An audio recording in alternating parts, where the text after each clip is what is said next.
Hey, this is Bryce Johnson from Expedition Bigfoot. You're listening to the Paranomaly Zone.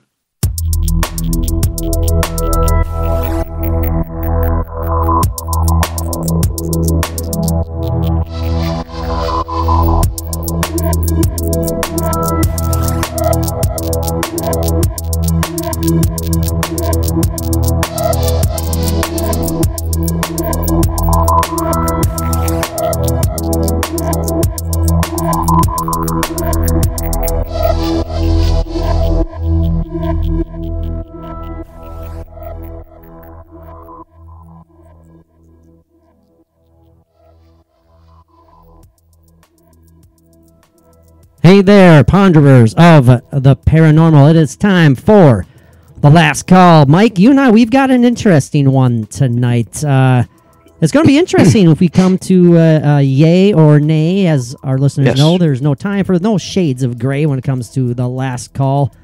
Is it bogus or is it legit? That's essentially the focus of the last call episodes here. This is an interesting one. I suppose we should introduce ourselves. My name is Patrick Koffenberg. I'm joined, as always, by my co-host with the ghost of paranormal poster boy himself, the cane-wielding master, Mr. Mike Carbno. Good to see you again, Mike. We had a good weekend together. Yeah, we did. As subscribers to the podcast may have noticed, we did not get a last call episode out over the weekend. The weekend is good, but it sucked. Well, yeah. But it's always good seeing you. We got to hang out and have a good time, and we need to get the last call out. So here we are on a Monday. So let's do it. Let's make it worthwhile. Monday. Yeah. Hey, Mondays can be good as well. Mondays. Oh, sure. Especially when I'm not working, and it's like every day is a weekend. Well, we better get going on here before we get our first 10-minute warning from our wonderful pals at no Zoom. kidding. Thanks, Zoom. But we're talking about an alleged alien interview. Now, if you're a fan of all things paranormal, mysterious, and strange, chances are you are familiar with this alleged video clip. We're talking about Project Blue Book, 1964 alien interview. First and foremost, if it is fake, it looks and sounds great. Oh, I love it. Yeah, there are other interview videos out there. There is, I think, an Area 51. That one's pretty cool. Yep, but yeah. Well, now Macy wants to make herself known again. Hey, by the way, your dog must have thought I was possessed this weekend or something. It was, the moment I walked into Mike's door on this past Saturday, his not even a year old jet black German Shepherd puppy basically lost her mind. She didn't like me this weekend. She was just howling and barking and whining. She was fine last time. I don't know. This was bizarre. She was much younger than last time, but yeah, I don't know. Like I jokingly said, she made me feel like I was possessed by the devil or something, or I had some evil spirit attached to me that only... You are. I feel it. I can smell the sulfurous stench coming from you. I see. Thank you. Well, I don't know which one I prefer. Sulfurous stench. No. Okay. Anyway, some kind of a dark glow coming out of your... A dark glow? Oh. Yeah. Is it an anomalous dark glow, at least? Is it mysterious? Yeah, I would say. Is it whatever strange? it is, Macy saw it and felt it and smelt it, and because she didn't deal it. She did not deal it, that's for sure. So anyways, Macy she added her 2 cents in the entire night, so we decided to give up trying to record an episode because it just that among several other things was really driving us towards the inevitable fate of not getting an episode out. So time was not on our side. Technology was not on our side. Absolutely not. No. Oofta. Even when we were outside, the weather was not on our side. Oh my God. Well, on the Twitter, there's that shot of me up on the hill by the rock, the standing rock there. I had to tweet that. I just love that picture. That was awesome. Yeah. Yeah. Go check it out. Hey, we never really do our social media plugs anymore, but we're everywhere basically. If you're interested, go follow us on the Twit. on the Instagram, on the Book of Face, all those good places. And hell, we even have a LinkedIn page. We have a YouTube channel and all sorts of cool stuff. So go find us on all of them and help spread the word. So, by the way, this is the Paranomaly Zone, in case you didn't realize that by now. Okay, that's it for today's episode. I'm kidding. Mike, let's dive into this. Okay. I'm going to share some audio with this. Did you want to share some of the transcript, or shall I? How do you want to go about this? Because Mike and I are going to watch this interview while we discuss this. It's a black and white footage. I guess it's not even really that grainy. I mean, it looks pretty good.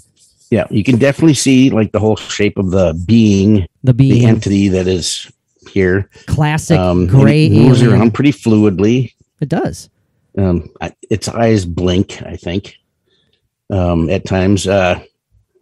It's got a very the voices are disguised, like the human voice asking questions is disguised, and it's like the alien's voice also sounds disguised. I mean, I think it's just part of the recording, maybe, but why would you have to disguise the voice of an alien? But his alien friends don't find out who it is. I don't know. I know. Goddamn, Bob is giving us away again. But it's this alien has the questions that are asked at him, whatever it is. Yeah. Very good questions and extremely compelling answers. Well, yeah. Very, if anything, again, if this is faked, the message is real and the message is strong and the message is important. And so I think that's right. Whoever did put this together, if it is faked, I think they were perhaps well-intentioned to at least get a message out. So we shall see how our listeners think about what I just said right there. Let's play this, Mike. You got the screen on I do. The video up on your screen there. Mm-hmm. And again, you can find this on YouTube. That's exactly where we are. Just type in. Yeah, anybody that hasn't watched this, it's interesting. Yeah, it's Project Blue Book 1964 full alien interview. And when we're done playing through some of this, and we'll discuss it a little bit more, and we'll give you our final yay or nay. No shades of gray. All right, now here we are going to start right now. I'm pulling up the actual transcript in case like we might be in case some of the audio isn't exactly clear. Now, of course, I can't pull it up right now because that's just how things work here on the Paranomaly Zone every now and then. There it is. Got it. Okay, let's go. Okay, yesterday you told us you traveled, and I quote, thousands of light years to get here. Yes. Tell us the truth or the word or another reader. It is truth. It's very hard to his voice. Yeah, he says, now, those first questions, the first words, I should say, was the interrogator says, we recording, ? State, planet of origin. The being replies, Earth. Interrogator, yesterday you told us you traveled, and I quote, thousands of light years to get here. Being, yes. Interrogator, tell us the truth, or then it's indiscernible. Being. Yeah, there's something about part of this interview where the alien starts to really kind of stop answering questions and hesitating too much, and then all of a sudden this bright light comes up, and the human that's asking the questions has threatened him a couple of times about if you don't answer, there'll be another shot of something. And then it comes out as this bright light, and you can tell it affects the alien in a pretty negative way. And then he answers. So the interrogator says, tell us the truth, then indiscernible. The being replies, it is truth. I am from Earth, from your future. And that's where we paused it. And now the being continues, and he says, to travel in time is to travel in space. Offset spatial divergence. The interrogator then asks, so I take it aliens took over our future? The being says, no. The interrogator says, so you're human? The being says, an evolutionary descendant.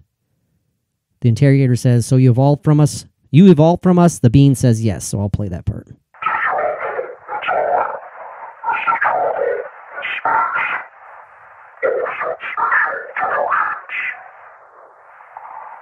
I take it aliens took over our future, right? So you're human.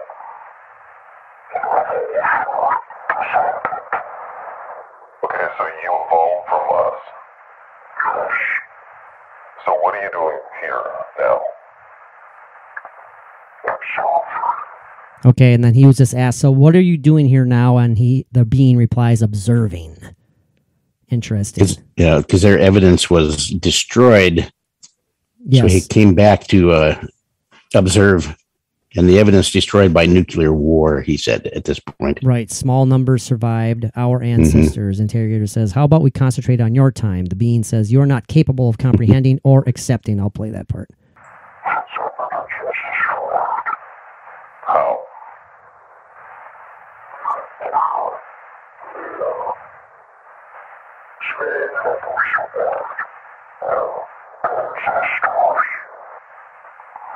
Okay, so how about we concentrate on your time?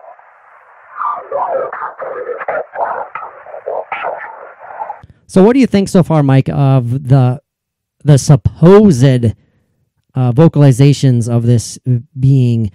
Am I to understand it that he's speaking, or this being is speaking English, or has this been somehow like translated from whatever he is saying? No, it comes out as that he is speaking English, and that is asked by the interviewer. And he says something to the effect of that it was imperative that they learned English and the language to understand something. But it's further into the interview where that comes up. All right. Well, I will continue the next. The being says, the discoveries of my time. You are not capable of comprehending or accepting the discoveries of my time. The interrogator says, try me. Yeah, it's over your head, basically. Yeah. Now, would you have the balls, if this is legit, would you talk to an alien and say, try me? Yeah. And, this interviewer, he gets to where there's times where he's kind of sarcastic and he's kind of cocky and not very professional. Okay. Yeah. All right. I'm going to continue here when he says the discoveries of my time, and the interrogator says, try me. The being says, the origin of the universe, the nature of so-called life, it is known. So you mean the meaning of life, says the interrogator. Not meaning nature. The interrogator says, what's the difference? The being answers, meaning is something that is ascribed. Nature is the objective realities. So I shall play that. Try me.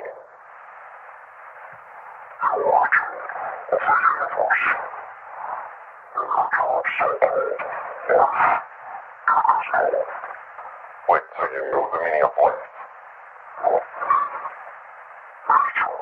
What's the difference?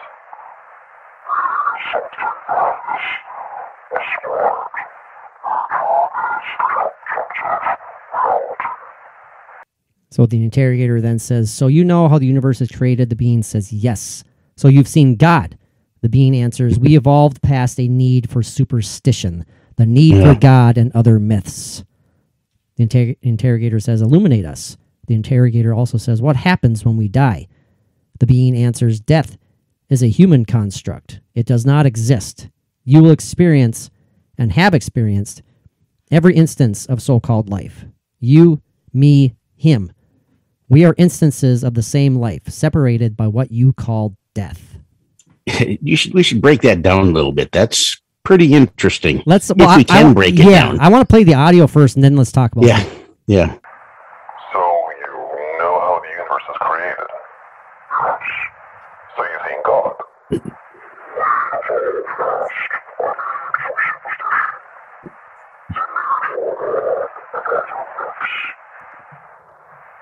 Okay, illuminate us.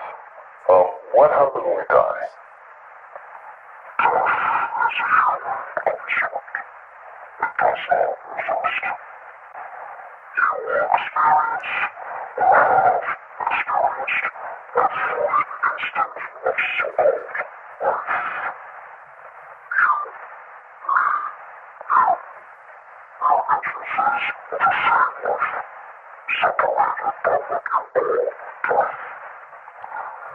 Okay, yeah, that's pretty crazy. Hey, perfect timing. We got the 10-minute warning. So let's break that down a little bit before we come back and discuss more of this alleged interview. I love the wording, Mike. Again. Oh, absolutely. Real or it's fake? very well put together. Very well put together. This is kind of bizarre, but I did read when I was finding some back and forth about whether or not this is legit or a complete fraud. One person I read said that it sounds like, or he had heard, that the dialogue, if this was legitimately recorded in 1964, but it was faked, it said the dialogue seems like it was written by Rod Serling. They said that something, Sure. said it sounds like something he would have thought of. What do you think about that as being a Twilight Zone guy? Oh, well, it's, I know the Twilight Zone episodes can get pretty deep at times, have great messages, but this goes deeper, I think, and kind of yeah, that's pretty, I mean, it wouldn't that's pretty deep. It is. At this level of what they're coming across with, wouldn't make a good episode. It's not, I mean, it would be watchable, but you'd have to put too much thought into while you're watching it. Like, you know, I can watch any Twilight Zone episode and just enjoy it, like not have to think much, just enjoy what I'm watching and what I'm hearing Sure. what's going on. This is more like, you know, I wish I knew my authors better, but like an Isaac Asimov maybe, or Okay. Yeah. No. something like that might go a little deeper. Well, let's I don't know. I mean, again, death is a human construct. It does not exist. You will experience and have experienced every instance of so-called life. We are instances of the same life, separated by what you call death. So that's interesting. Yeah. So what is it? Are we basically, we are all the same? We are like a hive mentality, that when one person is separated, that is separated from the hive, and that is what death is. We are separated when we get to that point. That's interesting. That kind of, I hope not, because that kind of, to me, that lessens it. Well, you know, there are theories, and I believe very much in the spiritual connection that we all have. You know, DNA and whatever, as a human species, we are connected as one.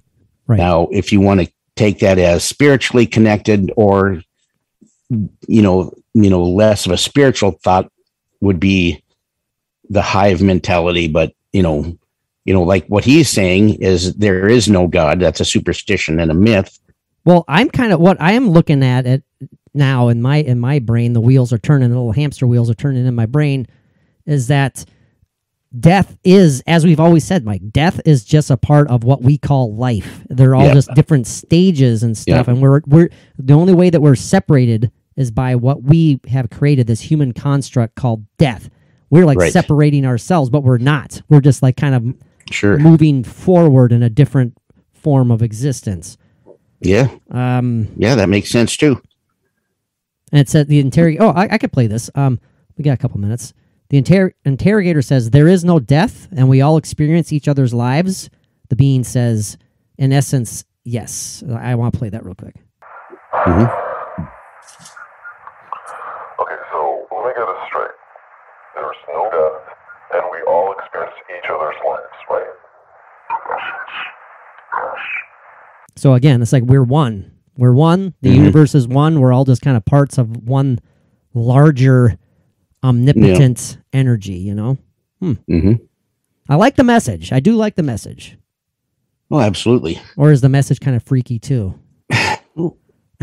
Yeah, you know, we can look at it on their level as the like I was, you know, put it as a hive mentality, but in our existence and how we are and what we understand, we box it up into the spiritual explanation. You know, does this species believe in a spiritual connection, or is it more of a scientific, actual? You know, oh, I see. So we like interpret things different. We're interpreting the same Right. thing differently. yeah, to how we can understand it, which Yeah. puts it in a spiritual aspect. Yeah, because that's the only way that we really can. Right. Whereas this being, this evolved human, they understand in ways that we can't even fathom. Right. And we can't. Yeah. Yeah. To for him to explain what the meaning of life is and the meaning of the universe, which he does get into, you know, what they know, we can only hope to try and understand in some way how our brains can handle it and our being can handle it. Let's see. Let's play a couple more minutes here. The interrogator goes, so how was the universe created and why is it so perfectly made for us? The being answers, there are infinite number of universes, each with different physical properties. Virtually all do not support life such as you know it. We exist in a universe that does support so-called life. That is all. Interrogator, moving on. Interrogator, so why do we destroy ourselves with nuclear war? Being dogma. Yeah, and that really struck me. You know, it's like, let's play that. well, you and I have talked about this before. I mean, and he talks about political and spiritual, political and religious dogma. Like he said, it's the root of all major conflict of your species. In your next century, access to weaponry of mass destruction by states that are ruled by dogma will destroy your species. Whoop. Here, I want to play that audio. Okay, so how was the universe created, and why is it so perfectly made for us?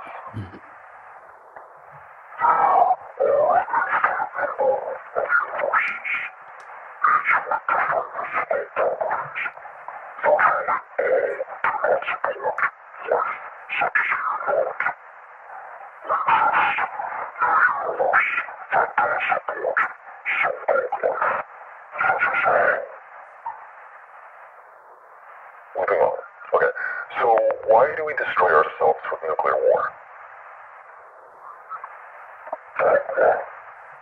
war? Dogma. Yeah.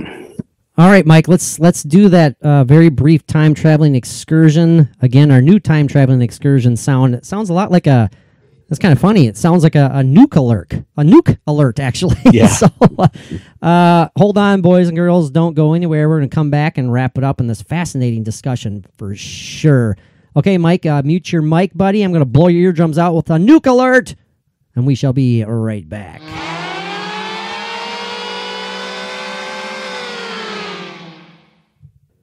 Okay, we are back after yet another successful time-traveling excursion. That one wasn't too seamless because my voice cracked and I couldn't speak, apparently. So, and Mike's getting attacked by his dog again or something. But I am. That's all right.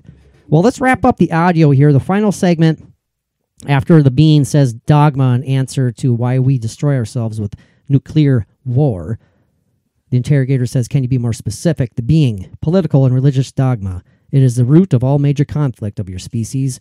In your next century, access to weaponry of mass destruction by states that are ruled by dogma will destroy your species.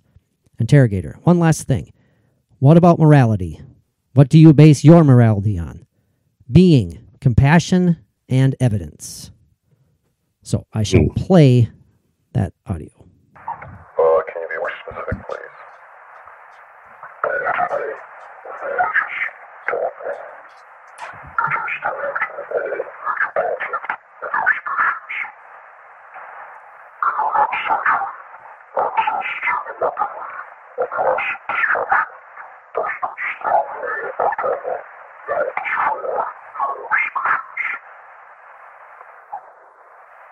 Okay, one last thing. What about morality? What are you basing your morality on?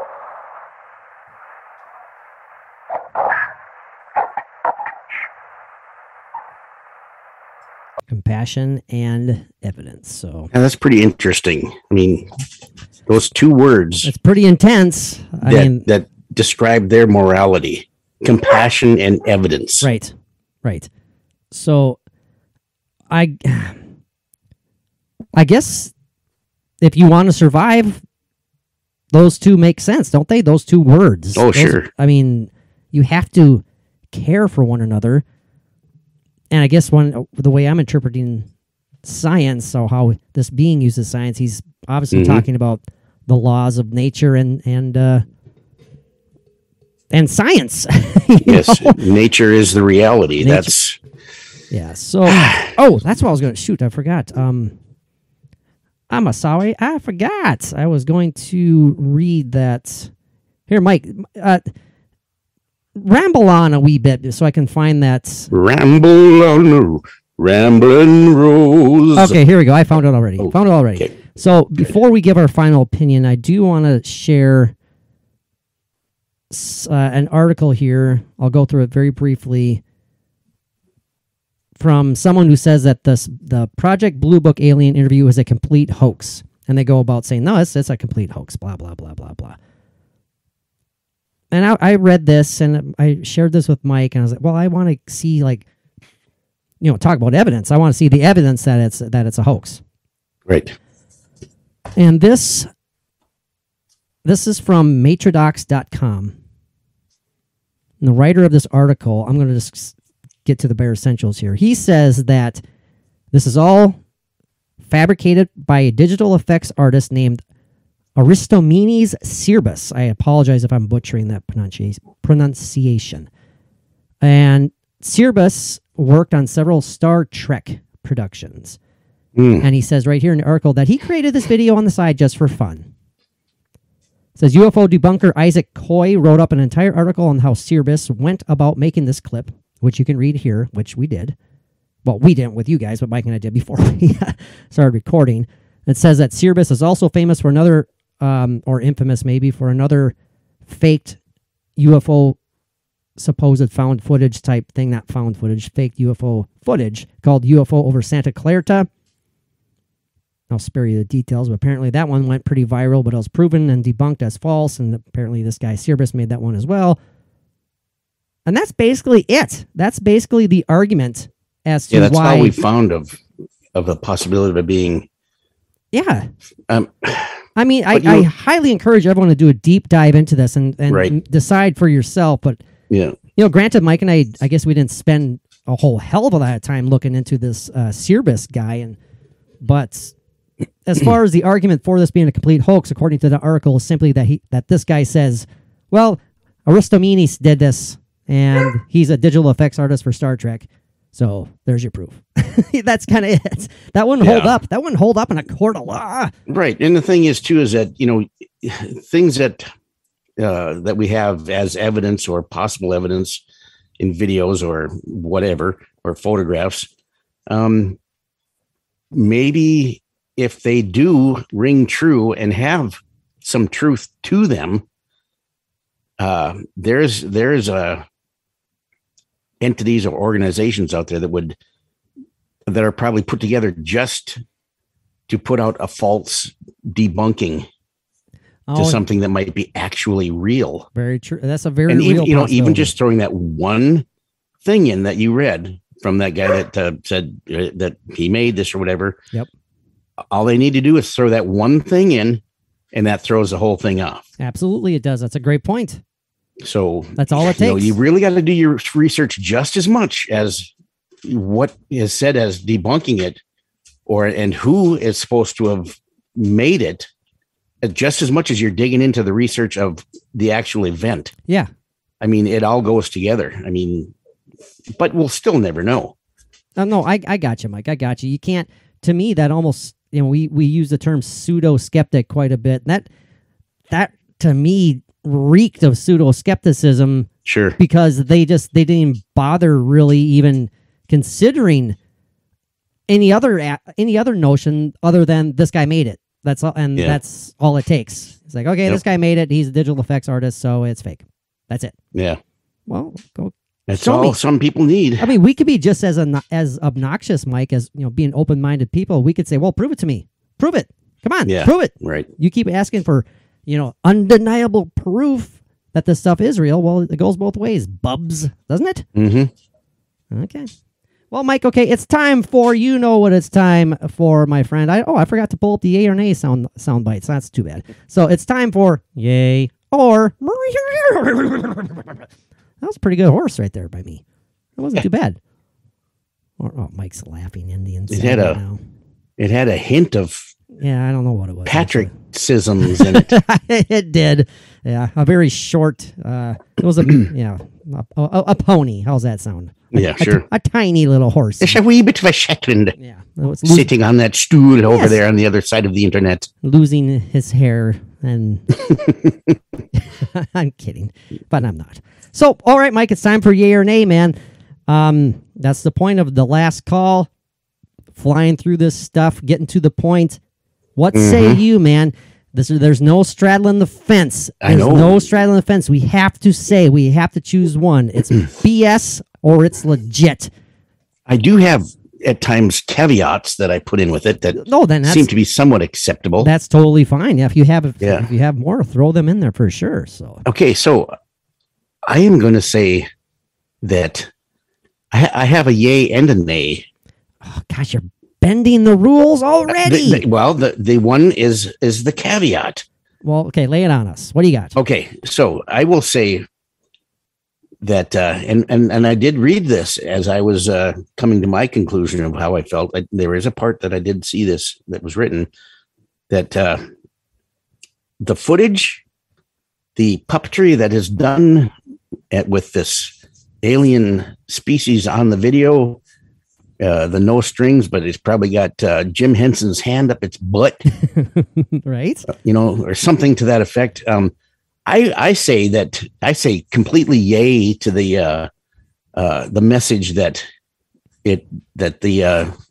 this being put out. Got it. But as far as I feel a big butt coming on. The legitimacy of the footage itself, I am not too sure about. I mean, but does that can you give a clear-cut answer? That's not a clear-cut answer. Okay, with the caveat of it being the whole. Are you using the term caveat correctly, by the way? I think so. Okay. I could very well not be, though. Kind of. Yeah. You're good. You're good. Okay, so if the entire message of this whole video and all of it is the message that we really look towards, okay, is that's the important part. Not saying that getting an alien on video interview isn't important, but what's important is the message, and I say yes to the message. So putting it all together, I say yay. Oh, he did. He did. Yeah, I had to come down to the whole point of yes, yay. Boy, oh boy, oh boy. Do you think Mike is pretty clear cut in his answer, Chris Walken? I don't know. I'm not sure either. It's just hard. It's very difficult. I think people listening to this show are definitely asking. What are you, a couple of nitwits? Maybe. But I say no. All right, I had to get those out of the way. No. So, Mike, you say yay. You're forced to choose, and you say yay. Yes. It is legit. But I can tell you decide you don't feel good saying yay. I can tell you. Well, but I have to. Go with that. That's the point. I know. Again, that's the point of the last call. Well, Mike, my decision, yay or nay. I, like you, love the message. I like you too. Oh, thanks, buddy. That sounds great. Yeah. Whoa. Yeah. The message is wonderful. The wording is wonderful. Absolutely. The transcribed words, the dialogue, so to speak. It's great. Yeah. Whether or not it is legit, I have to say. I'm not going to do the horsey thing again. Nay, big old nay, big old smelly, stinky nay on my part. Two things that stick out to me is it does look like a puppet. To me, it does. Right. It just does. It's Henson-esque. It looks very cool, though. I mean, it looks awesome. It looks like it belongs in something like an updated Dark Crystal or something, you know. Sure. Yeah, it's done absolutely fantastic. Yeah.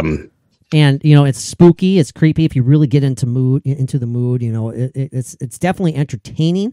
Definitely makes you think. And, you know, I do think that the overall message is positive. I really do. It's almost a warning. You know, it's that's why I'm saying it's positive, because if you look at it for just what it is as just that message, is like, yeah, there's stuff to learn from there. You know, let's step back and look at what we're doing as humans. You know, and the puppetry kind of is a little obvious to me, and I personally can't get past I think obvious acting nature. The tone of the interrogator's voice sounds like he's absolutely acting to me. Yep. And I cannot even remotely come close to saying yay. It has to be a nay, but I love it, and I love the message. Sure. So. Yeah, and I can understand that about the way the interrogator sounds. It just he sounds so casual and so casual and smug, and you know, like there's some very sarcasm type things that I hear. Yeah. No, it's. I'm not happy that I'm giving the big old smelly stinky. There is more to this interview if people want to find it and listen to more, because it goes into, you know, like the destruction of the planet and the species, and the fallout of nuclear war is what really gets rid of most of the people. Like 1 million people are killed in the first, you know, like the volley of missiles that go, and the interviewer does ask, well, okay, how does this start?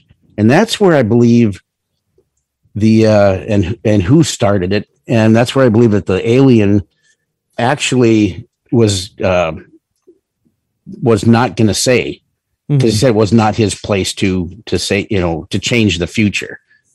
You know, if he was to say who did it and how did it start. But then this bright light starts up and does something to the alien, and he ends up answering to where it was in our country. It was a man that is for a short term in charge, like in the presidency or whatever. Right.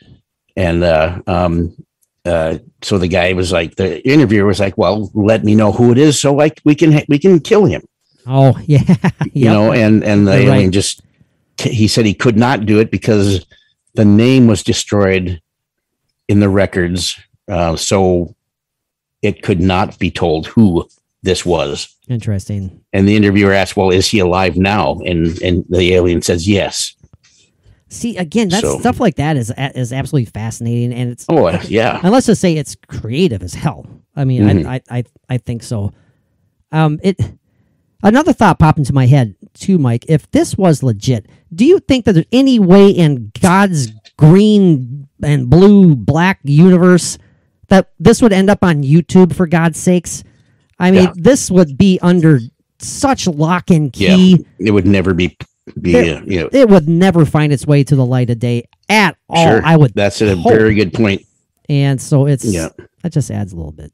You can only smuggle so much stuff in your underwear out of these places that have these things. I was hoping to hear in between the interrogator's question and when the being is obviously thinking, like when he's thinking, I was hoping I would hear this. Well, he's grabbing his chin, looking up at the. So what do you mean? What will destroy the human race? Well, let me tell you a little story. So, and it goes like this. It goes like ding, ding, ding, ding, ding.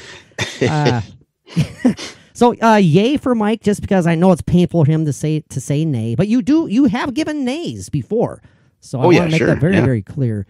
And just because the message is, put it out as it is for me. Just because the message is so strong, I think Mike had to go with nay. I mean a yay and nay for me though. But again, I agree with the message. So, the last call, Project Blue Book, alien interview, another split decision by Michael and Patrick. So there you go. You go. is what we do. A split decision, but kind of leaning towards the same decision. Yeah, right. Yeah. Well, Mike, this has been great, man. Thank you so much for making the time to get this episode out. We needed to get it done. I appreciate it very, very much. I hope you had a good time. Oh, as always. Awesome. Well, I hope our listeners had a great time. And you guys can find us anywhere out there on social media. We're everywhere. We'd love to see you join us. We want to interact with all of you. We have a great time positively interacting with those who already are doing that, and we thank them very much. Go check out our Patreon page.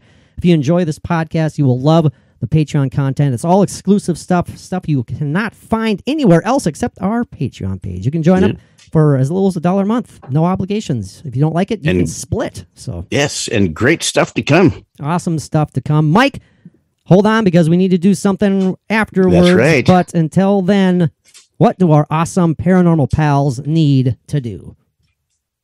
Peace out.